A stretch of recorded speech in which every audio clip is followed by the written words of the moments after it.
warahmatullahi wabarakatuh. Shalom, namo budaya, salam kebajikan, dan salam harmoni.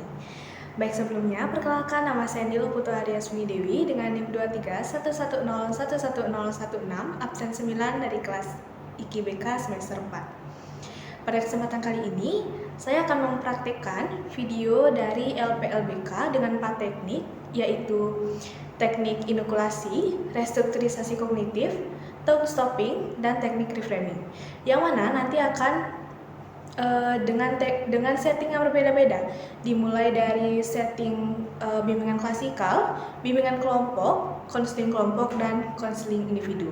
Berikut adalah videonya. Baik, sebelum melanjutkan ke praktiknya, di sini saya akan menjelaskan sedikit tentang kejenuhan belajar serta indikator-indikatornya. Nah, di mana kejenuhan belajar ini adalah kondisi psikologis di mana siswa merasa lelah secara mental akibat rutinitas belajar yang sangat monoton dan tekanan akademik atau kurangnya motivasi. Kemudian, menurut KBBI, jenuh adalah sudah tidak tertarik lagi karena terlalu sering atau terlalu lama melakukan hal yang sama dan mengakibatkan bosan. Dan kemudian, belajar dalam KBBI adalah sebuah usaha untuk memperoleh pengetahuan atau keterampilan melalui pengalaman, latihan, dan pengajaran. Kemudian selanjutnya, itu ada indikator-indikator dari kejenuhan belajar, diantaranya malas, yaitu perasaan enggan atau tidak ada keinginan untuk melakukan sesuatu. Kemudian ada rasa bosan, di mana kita tidak tertarik atau jenuh dengan kegiatan yang dilakukan monoton dan secara terus-menerus. Kemudian ada hilangnya semangat belajar, di mana tidak adanya dorongan dari dalam diri atau motivasi intrinsik untuk belajar. Kemudian sulit fokus, di mana ketidakmampuan kita untuk mempertahankan perhatian secara stabil pada materi pembelajaran. Dan yang terakhir itu adalah perasaan sia-sia, di mana biasanya muncul kekecewaan berulang dan keyakinan bahwa usaha belajar tidak akan menghasilkan hasil yang berarti. Kemudian dalam praktik ini itu menggunakan 4 setting, di mana dimulai dengan setting bimbingan klasikal, yang dimana bimbingan klasikal adalah pelayanan bimbingan yang diberikan kepada sejumlah peserta didik atau biasanya dalam satu kelas, dalam satu waktu secara langsung tatap muka dengan tujuan membantu pengembangan pribadi, sosial, belajar, dan karir mereka. Kemudian dilanjutkan dengan bimbingan kelompok, di mana bimbingan kelompok adalah layanan yang memungkinkan peserta didik membahas suatu topik tertentu secara kelompok dalam suasana terbimbing oleh guru BK ataupun konselor.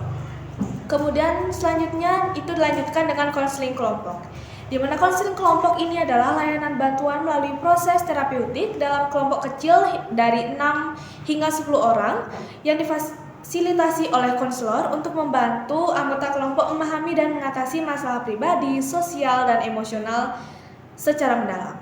Dan kemudian yang terakhir itu adalah setting konseling individual, di mana konseling individual ini adalah layanan tatap muka secara langsung antara konselor dengan satu peserta didik untuk membahas masalah secara pribadi dan mendalam guna menemukan solusi yang tepat melalui hubungan profesional dan empatik. Baik, selamat pagi anak-anak. Selamat pagi, Bu. Baiklah, jadi pada pertemuan kali ini kita akan belajar beberapa materi. Nah, tapi sebelum itu, mari kita berdoa terlebih dahulu. Siapa yang akan memimpin doa? Saya, Ibu. Baik, silakan Dewi. Baik, sebelum pembacaan doa, saya buka dengan salam terlebih dahulu. Om Swastiastu, Assalamualaikum warahmatullahi wabarakatuh. Shalom, namo budaya, salam sejahtera bagi kita semua, dan salam harmoni. Salam harmoni. Baik, saya akan membacakan doa sebelum melakukan kegiatan belajar. Ya Tuhan, bukakanlah pintu ilmu untukku, mudahkanlah jalanku dalam menuntut ilmu, jauhkanlah aku dari rasa malas dan kebingungan, berikanlah aku kecerdasan, kesabaran, dan kemudahan dalam belajar. Amin. Baik, terima kasih Dewi. Oke, hari ini kita akan bahas topik yang sangat dekat dengan kalian, terutama itu di masa yang sangat padat tugas. Saya ingin tahu dulu siapa yang akhir-akhir ini sering merasa bosan belajar atau malas buka buku?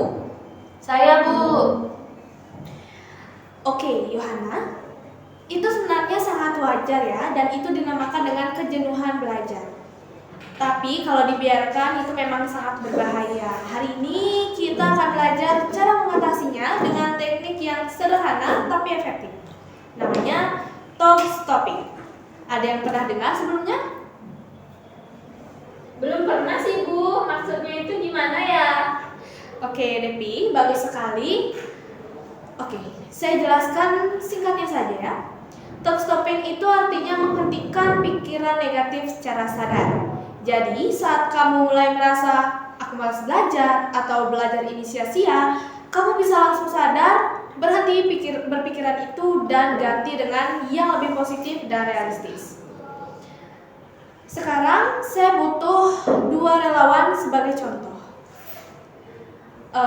Depi dan juga Yohana. Oke, sekarang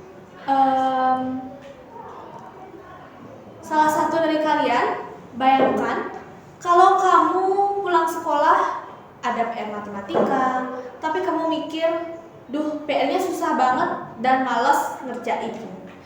Apa yang akan kamu lakukan? Saya jadi rebahan dan jadinya buka HP saja Ibu. Oke, Depi.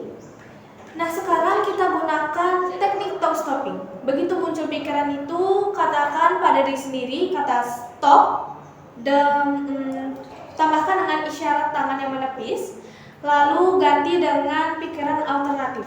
Coba Depi. Stop. Terus saya bilang, aku kerjain dulu yang gampang dah, nanti lanjut sisanya. Seperti itu Ibu. Iya, bagus sekali Depi. Oke, sekarang Yohana. Kamu mau belajar malam hari. Lalu kamu berpikir, ngapain sih belajar? Toh nggak masuk otak juga. Stop, terus saya ganti dengan mungkin nggak masuk sekarang, tapi kan kalau terus dibaca pasti nanti akan paham juga. Hebat sekali kalian Depi dan juga Yohana. Nah, teknik ini bisa kalian gunakan kapan saja pikiran negatif muncul. Jangan biarkan pikiran itu menguasai kalian. Kita harus jadi bos untuk pikiran kita sendiri. Oke, untuk pertemuan kali ini saya rasa sudah sangat bagus sekali. Ingat, kejenuhan belajar itu bisa dikendalikan kalau kita sadar dan tahu caranya. Talk stopping ini seperti rem darurat, begitu muncul pikiran negatif. Stop dulu, lalu ambil alih dengan pikiran positif. Siap mempraktikkan di rumah? Siap Ibu. Oke, kalau gitu sampai bertemu di pertemuan selanjutnya ya, dan semangat buat kalian dalam belajarnya. Siap, terima kasih Ibu. Terima kasih Ibu. Baik, karena sesi pelajaran sudah selesai, jadi mari kita tutup untuk pertemuan hari ini. Baik, saya akan membacakan doa. Ya Tuhan, aku bersyukur atas ilmu yang Kau berikan. Semoga ilmu ini bermanfaat bagi diriku dan orang lain. Jadikanlah aku termasuk hamba-Mu yang selalu mengamalkan ilmu dengan baik. Amin. Amin. Kita tutup dengan salam. Om Santi Santi Santi Om. Wassalamualaikum warahmatullahi wabarakatuh. Shalom, namo buddhaya, salam sejahtera dan salam harmoni. Baik, terima kasih anak-anak. Mungkin kita akan lanjutkan di pertemuan selanjutnya.